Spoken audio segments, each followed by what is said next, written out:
Muraho ndabakiye. Mu mateka y'u Rwanda hari amazina atazibagirana, ariko hagati muri ayo mateka rimwe mu mazina agarukaho cyane ni irya Paul Kagame, umugabo wahinduye amateka y'igihugu cye uhereye mu ivumbi ry'intambara kugeza ku gihugu gifite isura nshya n'iterambere rishya n'icyizere. Paul Kagame yavukiye muri Perefegitura ya Gitarama mu mwaka w'1957 mu gihe u Rwanda rwari rukiri mu ngoma ya cyami, ariko ubwo yari akiri muto imiryango myinshi y'abatutsi yahungiye mu bihugu bituranye n'u Rwanda kubera ubwicanyi n'ivangura. Ni muri ubwo buryo Kagame yakuriye muri Uganda, aho yakuriye ari umwana w'impunzi ariko afite icyerekezo cy'ubwigenge no kwishakamo ibisubizo. Mu ishuri no mu buzima bwa gisirikare Kagame yamenyekanye nk'umusore w'umuhanga wicisha bugufi, ariko wumva ko nta kindi gishobora gusubiza umunyarwanda ishema atari we ubwe.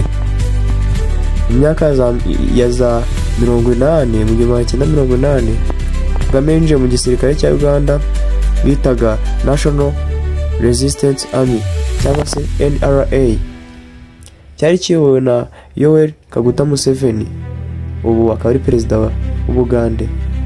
Niwe yahigiye ubuhanga bwa gisirikare, kuyobora no gutegura ibikorwa by'intambara.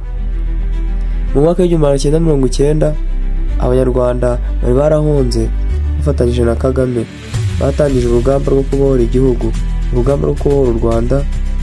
Nubwo rwari urugamba rwari rurerure kandi rwishe mu marira, Kagame yabaye umutware w'intwari uharanira ko u Rwanda rwongera kugira amahoro, ubutabera n'ubumwe. Mu mwaka w'1994 u Rwanda rwagize amateka mabi cyane. Jenoside yakorewe Abatutsi yahitanye abasaga miliyoni mu mezi 3 gusa. Kagame n'ingabo ze za Rwanda Patriotic Front nibo bahagaritse Jenoside mu gihe amahanga yose yari acecetse. Ibi byahinduye isura y'isi yose ku Rwanda. Kagame ntiyahagaritse gusa, ahubwo yatangiye urugendo rushya rwo kongera kubaka igihugu cyasenyutse burundu, mu mitima, mu mibereho no mu bukungu. Nyuma ya Jenoside Kagame yabaye visi perezida w'umugaba mukuru w'ingabo, hanyuma muri 2000 atorwa perezida w'u Rwanda.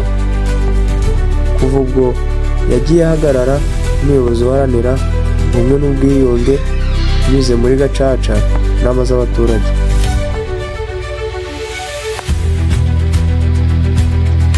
Iterambere ry'ubukungu binyuze muri gahunda nka Vision 2020 na Vision 2050. Bwisanzuye mu ikoranabuhanga, aho Kigali yabaye imwe mu mijyi ifite interineti yihuta kurusha indi muri Afurika. Kugabanya ruswa kugeza ubwo u Rwanda ruba mu bihugu bya mbere muri Afurika mu kurwanya ruswa, ndetse n'uburinganire, aho abagore bafite imyanya irenga 60% mu nteko nshinga amategeko, ibintu bidasanzwe cyane muri Afurika. Kagame yubahwa kandi anavugwaho byinshi, ariko ntawashidikanya ko yabaye umutima w'ihinduka ry'u Rwanda. Igihugu kigeze mu mwijima ukabije kikaba cyarabaye icyizere ku mugabane wa Afurika. Perezida Kagame akunze kuvuga ati, u Rwanda ni urwacu twese kandi tugomba kurwubaka natwe ubwacu. Iryo jambo ryabaye indangagaciro ku Banyarwanda benshi, by'umwihariko urubyiruko rwizeye ko ubuyobozi bufite icyerekezo bushobora guhindura byose. Uyu munsi u Rwanda rufatwa nk'igihugu gifite umutekano, isuku, ikoranabuhanga n'imiyoborere myiza. Ibi byose ni umusaruro w'imiyoborere ishingiye ku guharanira icyiza rusange.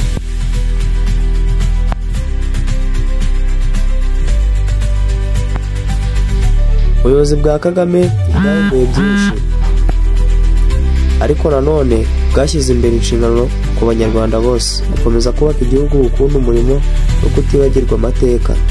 Kandi uko Kagame yigeze kubivuga mu magambo yagira ati, nta wundi uzadukorera ibyo twe nyine tugomba gukora, twese turi abayobozi b'ahazaza h'igihugu cyacu.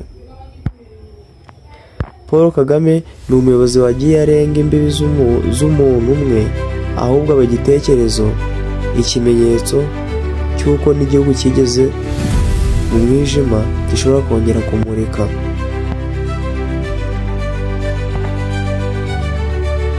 Paul Kagame ubu tuvugana yagize isabukuru y'amavuko ku myaka ye hafi 68, kuko yavutse tariki 23 z'ukwezi kwa 10 1957. Ubu Paul Kagame ni muzi w'impinduramatwara y'ubwiyunge n'iterambere. Yewe twanyemo iki kiganiro nitwa Adolphe, ndagusaba kandi subscribe, ukomeze gushyigikirana n'ibindi biganiro by'ubwenge bizajya bikugeraho. Murakoze, murakarama.